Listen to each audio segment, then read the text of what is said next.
La France, aujourd'hui, il faut qu'elle arrête de se taper sur la gueule pour les classes inférieures. Les nôtres. Jimmy Papin. Jimmy Papin.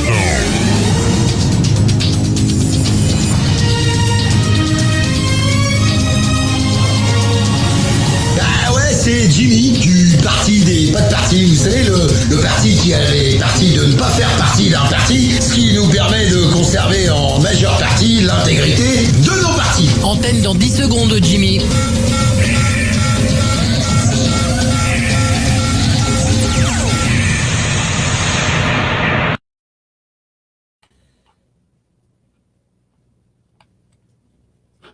Oh putain, ça a l'air de fonctionner, on a l'air d'être en live. Salut les gens, vous êtes sur la chaîne du parti des pas de parti, le parti qui a pris parti de ne pas faire partie du moindre parti, ce qui nous permet de conserver l'intégrité physique de nos partis. Je suis un peu rincé, je me réveille, j'ai la tête dans le cul, je suis pas rasé, on sent le live hyper préparé, le mec qui est sur le coup et tout. Comment c'est-il que vous allez bien? Comment c'est-il que vous allez bien? Alors, je viens vers vous, mais vraiment brièvement ce matin, ça va pas durer 107 ans, juste pour rappeler un petit message que j'avais balancé il y a quelques temps sur les réseaux et sur lequel je suis pas revenu, et c'est une action que j'ai menée jusqu'à son terme, donc ce serait peut-être intéressant, de la remettre au goût du jour. Voilà. Entre deux lives, il n'y a pas très longtemps, je vous ai expliqué, j'ai pris un putain de manteau noir que j'avais à la baraque, un vieux manteau que je mets plus, un truc doublé, en moumoute, machin truc. Et là, qui était top kitsch dans les années 80 et que aujourd'hui, quand on le regarde, c'est putain, merde, j'avais pas pensé quand même, j'ai porté ce truc-là, moi. Merde, fais chier, quoi. Enfin bref, peu importe. Là n'est pas la question. On se tape une vague de froid et il y a des gens qui sont dehors et qui se pèlent le cul. Voilà. Clairement, je vais pas rentrer dans les détails sur qui c'est, d'où ils viennent, pourquoi ils sont dehors, de quelle couleur ils sont, de quelle religion ils sont. Rien à foutre, quoi. Tout ce que je sais, c'est que pendant que je suis chez moi au chaud, assis devant mon feu, à me gratter la tête pour savoir ce que je vais bouffer, parce que c'est quand même les restos du cœur qui me filent la bectée en ce moment. Je suis pas honte de le dire, hein, je remercie ces gens-là, ça fait partie de mes choix de vie, et quand on prend certaines décisions, à un moment donné, il faut les assumer.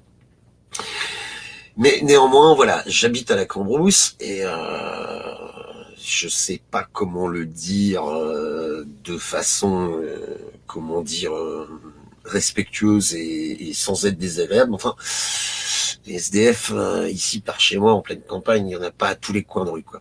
Alors, ce que j'ai fait, c'est que ce manteau, je l'avais foutu dans ma caisse, et j'avais dit, voilà, dès que je vois quelqu'un qui est dehors, dès que je vois quelqu'un qui se pèle le cul, je m'arrête, j'ouvre le coffre, je lui file le manteau, et puis au moins, j'aurais fait quelque chose. Voilà. C'est pas grand chose, mais c'est toujours ça de prix. En fait, si je reviens vers vous, c'est pour vous dire deux choses. La première, c'est que j'ai pas pu mener l'action de cette manière. Donc, comment ça s'est terminé? Quand je suis passé à la district des Restos du Cœur, je suis retourné dans ma charrette, j'ai été chercher mon manteau, je dis voilà, prenez ce truc-là.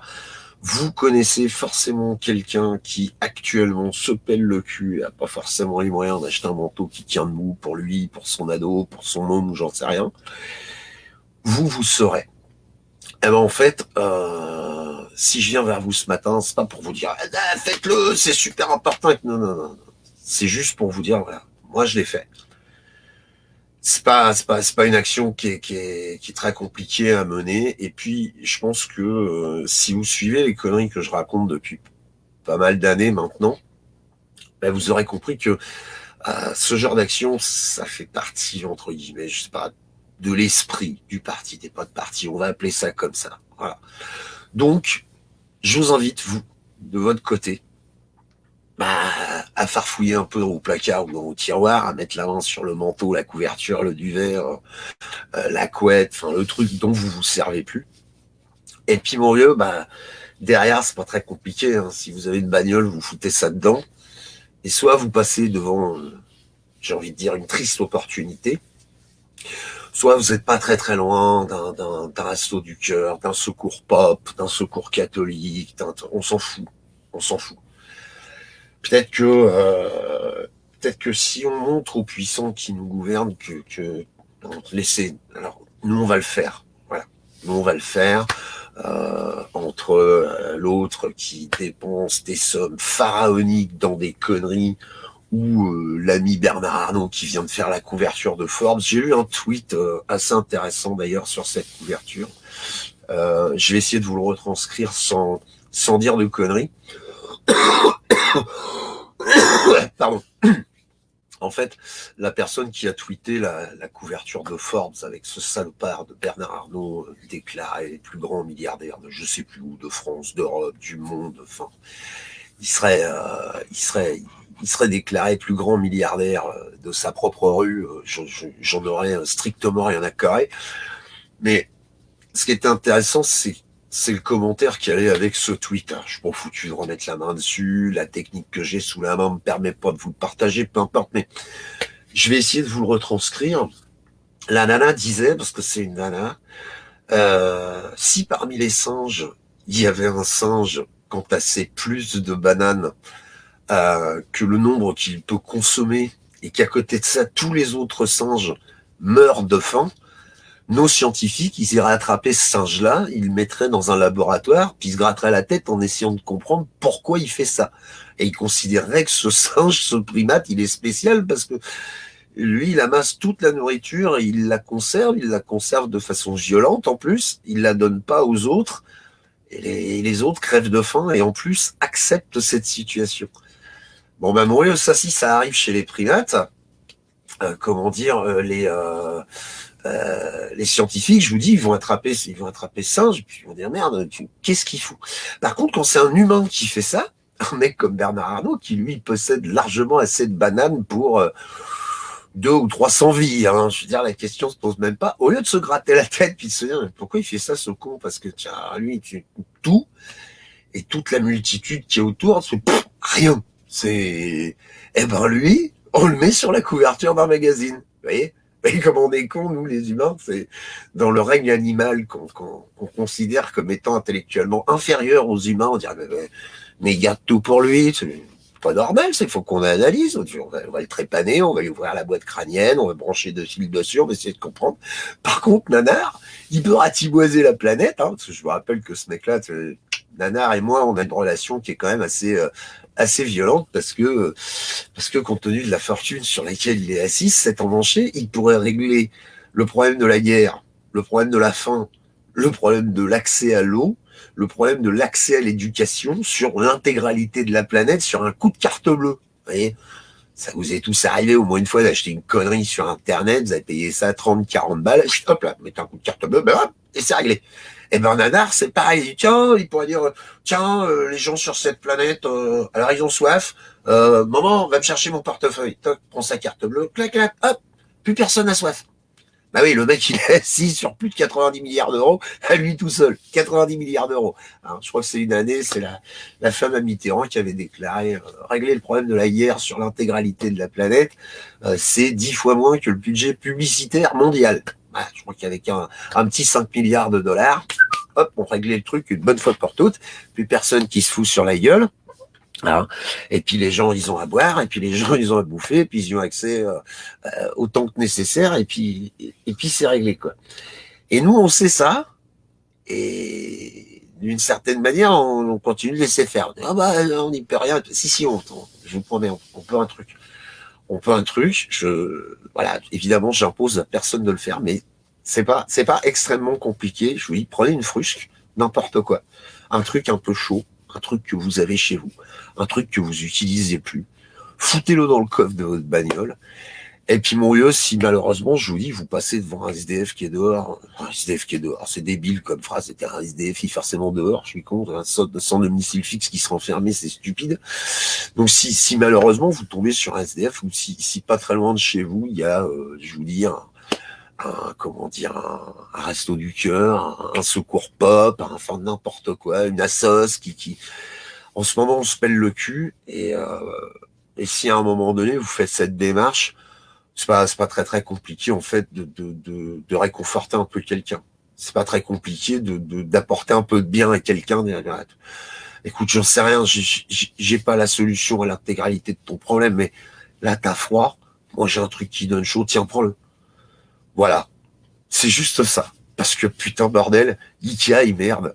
Et puis si à un moment donné, quand je vous passe ce message, quand je vous dis sur mes chaînes, sur mes pages, essayez de vous aimer un tout petit peu les uns les autres, bordel de merde.